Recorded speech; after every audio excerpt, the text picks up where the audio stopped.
Hello everyone, I am Dr. Mohsen. Today we are going to discuss geostatistics, uh, interpolation and semi-variance analysis that is used in the GIS. Before this we will discuss about the data, what is sparse data. Some data are available at high resolution like yield monitor, remotely sensed data, groundwater samples, uh, soil samples, organic content, organic matter, uh, etc. And data obtained proximally.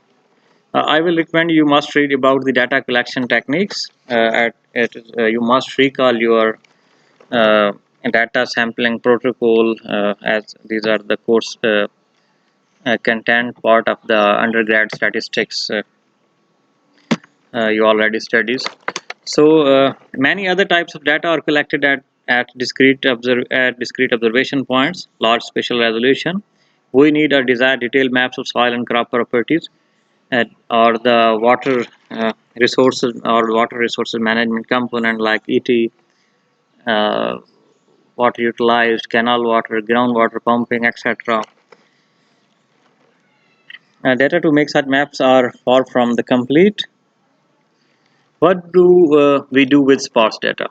Interpolation is a procedure of estimating values of a variable at locations whose values are unknown based on a sample of location with known values. So the problem associated with these are the impractical to measure a continuous variable at all points. It is based on the samples of known points. Objectives are estimate unknown points by similarity and proximity with known points. The interpretation, the interpolation is the art and the science of intelligently estimating unknown values between known attributes values. We cannot measure the single value for example, if we are mapping the groundwater quality of any district, we will collect 100, 200, or 300 uh, uh, tube wells, or if we are going to map the pumping or the domestic use water quality within the city, we will not be able to measure each and every pump installed in any house. So we will collect the data at using different sampling protocol techniques. Then we will interpolate to measure the unknown values for the policy recommendation and others purpose. So spatial interpolation methods include proximal or inverse distance weight, natural neighbor, trend surface, spline, and kriging. Inverse distance weight IDW is a type of deterministic method for multivariate interpolation with a known scattered set of points. Assigned value to unknown points are calculated with a weighted average of the values available at the known points. So the inverse distance is presented here for the annual rainfall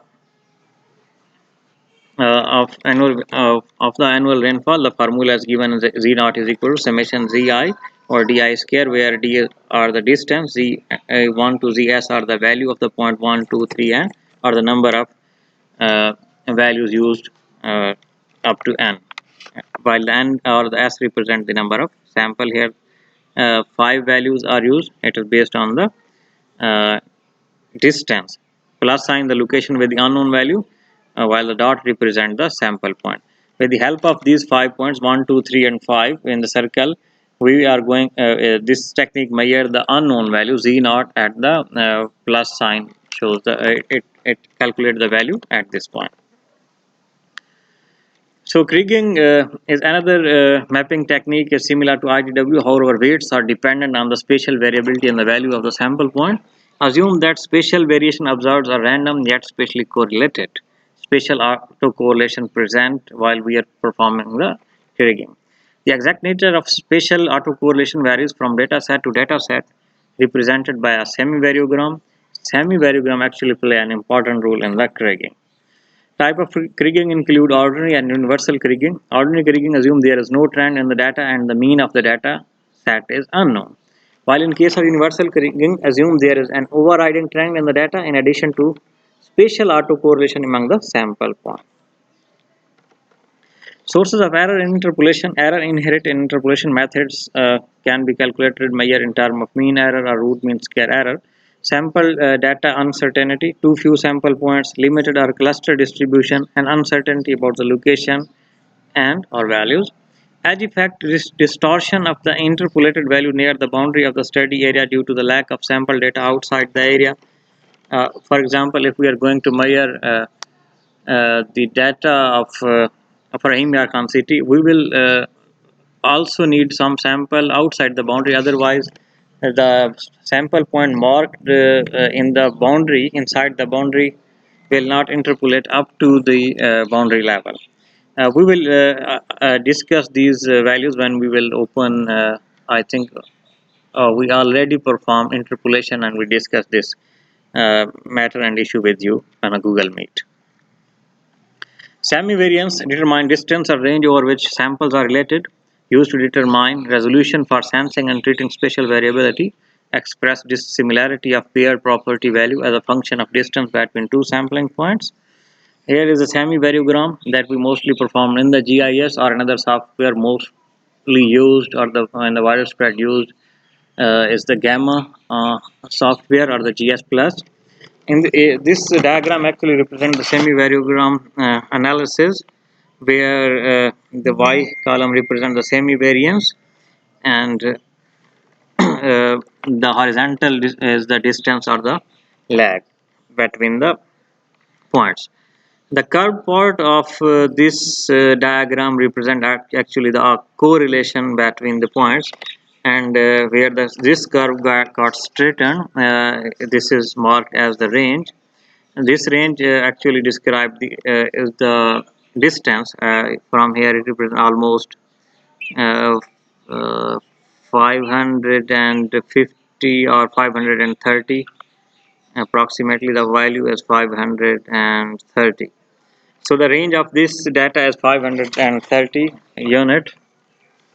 After this distance, there will be no correlation between the points, and C naught represent the nugget or the variance of the data, and R is the range. So the complete from this point from horizontals to the range where this straight got straightened, this point is called almost up to 2400, is called the semi variance, or we call this the SIL.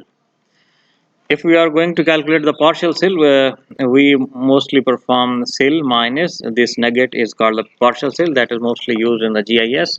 And we will discuss the value used in the semi-variogram value used in the GIS when we are going to perform the kriging. So the expected pattern with a semi-variogram, these are the three different cases present. The case A described the spatial correlation up to 1 and with the lag distance of almost up to 50. The highest correlation represent in this data described here, and it's the that as the lag distance is small, so the patches or the color distribution is here.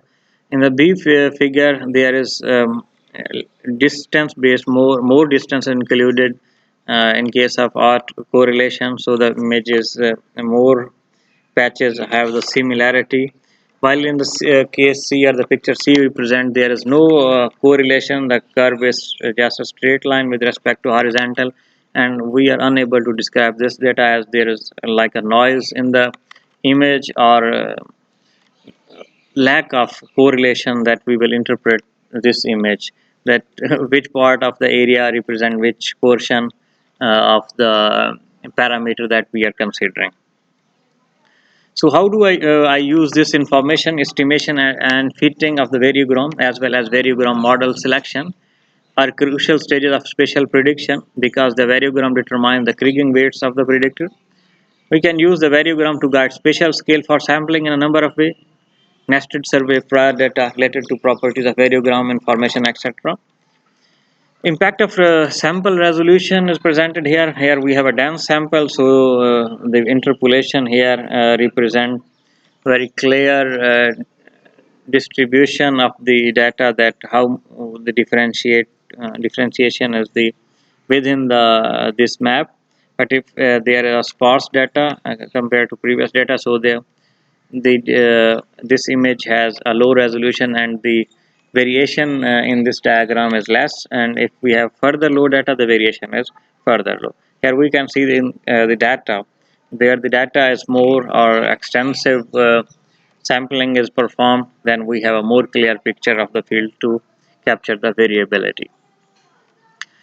Conclusion, there can be more than one optimum sensing and measuring resolution. Yes, as we discussed, resolution depends on the scale at which measurements are made or the scale at which the treatment can be made.